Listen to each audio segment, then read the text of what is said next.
Alright, it's been a while since an upload, but I want to do a little reflection on the Endless City arc because I just finished it recently here with chapter 39. There is a little bit to touch up on in the beginning of chapter 40, but we are moving on. This was kind of the conclusion to it all, and so I'm just going to talk about how I think things went, and yes, and what I was going for.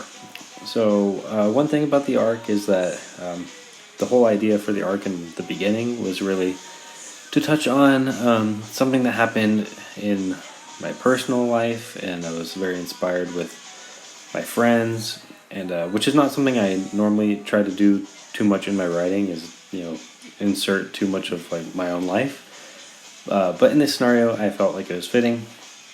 And so I've made an Easter egg log before about Kino's inspiration, so I won't go into it too much. But Kino's a very important character, and skateboarding is a very important thing to me. And so he was, obviously the center of he was mostly the center of the arc, the new addition to the team, and one of my favorite items being Primo too. Just skateboarding in general, I love.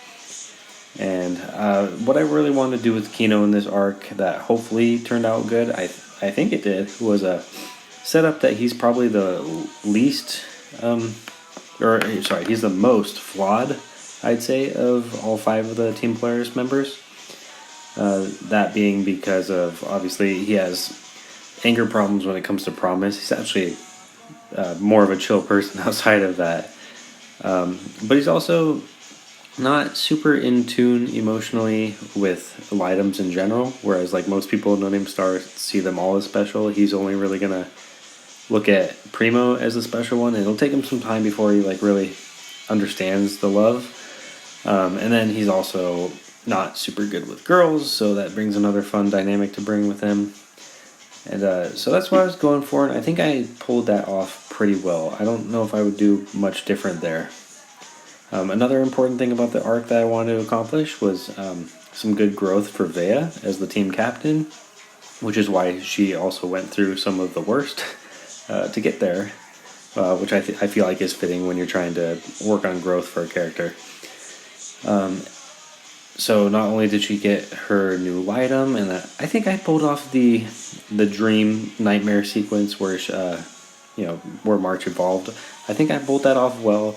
There's a part of me that almost wanted to make it longer, but that's the thing with No Name Star too, is that it's not terribly dragged out, and it's really not at all. I don't think. Sometimes I think I'm going a little bit too fast, but I think still in the end, what we ended up with March's evolution, I think turned out good. I'm really happy with it.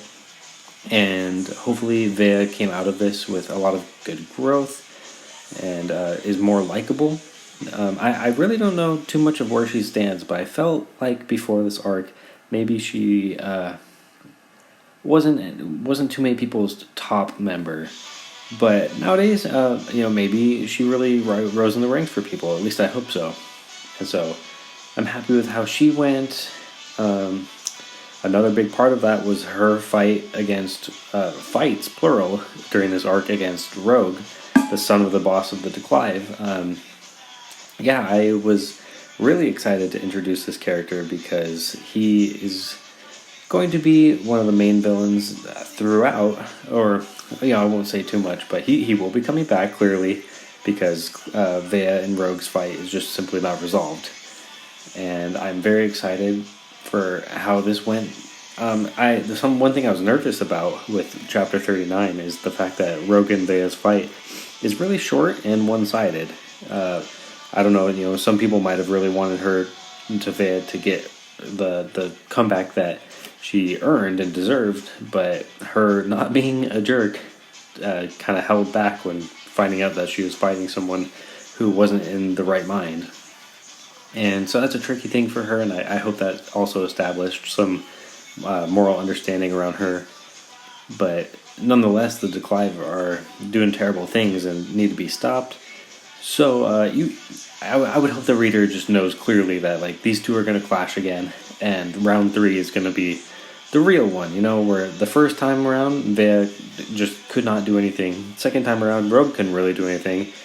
And third time, I really have good hopes that it's going to be a great fight and will be much longer than the other ones. Not that any of the No Name Star fights are long, which is something that also looking back on, you know, my friends and I even commented on it. The storming, I couldn't think of the word, the storming of the base, well, when you look back, it was pretty fast.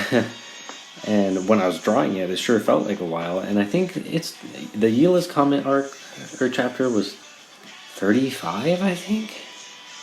There's no way, man. Yeah, so this stuff, all that stuff happened in a matter of like 4 chapters, which didn't feel like it at the time, but you know what, like, there's only a handful of characters and things to do. It wasn't the kind of situation where it felt like it should be dragged out.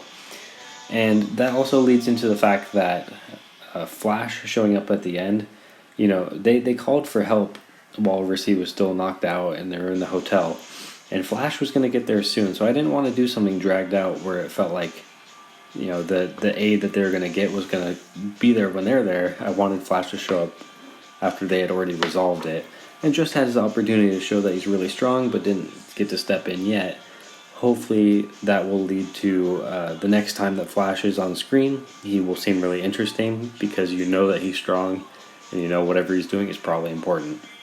And speaking of that, one thing in particular, there are more connected threads obviously with to Clive, but one thing in particular, connected thread to this that is not resolved and will take a while to resolve and hopefully will be exciting, is that the Black Vest Jordan, who most people may have forgotten about right after he left the screen, and that's fine because he was definitely not made to be an important character, but he's a Black Vest of Endless City and he has gone missing. So when Team Polaris puts in the report that they couldn't find him, that is going to be a very exciting plotline in my mind that I can't wait to tackle, and I'm kind of nervous too because I just want to make sure it's really good. But that is a plotline that I'm super excited about getting to set up during the Endless City. So that's something I think I did pretty well. I don't want to go too much into it about the church that they were in front of when they saw those suspicious people, but basically I hope I did an okay setting up something of interest where there's going to be more villains introduced and a lot more lore to just start barely peeking into. So those are some of the main things. The last thing I want to talk about, you know, I didn't really talk about Eris or Pisces. I loved how they went, but I obviously got to touch on the main character, Pole.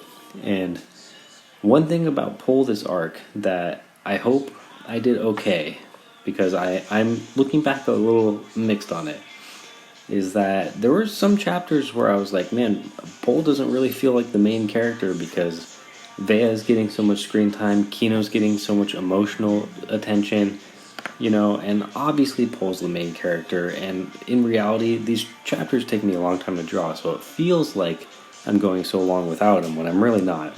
But there were times where I'm like, hey, I want to make sure that, like, Pole establishes himself as the main character. You know, I thought it was really important that he took that moment when he found out that Platina was in the Endless City. I thought it was really important that he took that moment and made his own decision to, like, run off and go find her.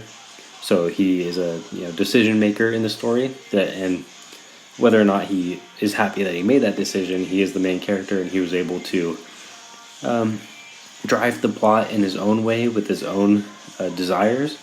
So I thought that was important, and then hopefully his fight against Jax was substantial enough to warrant his position as main character, you know, developing his diamond powers.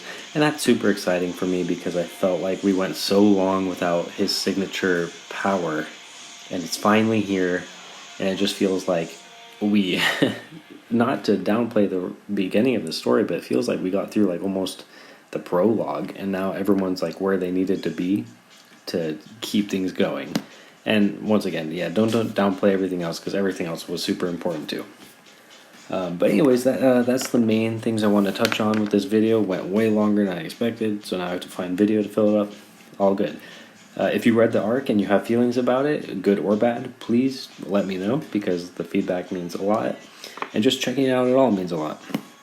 Anyways, I'm going to get back to drawing right now. So see you next time.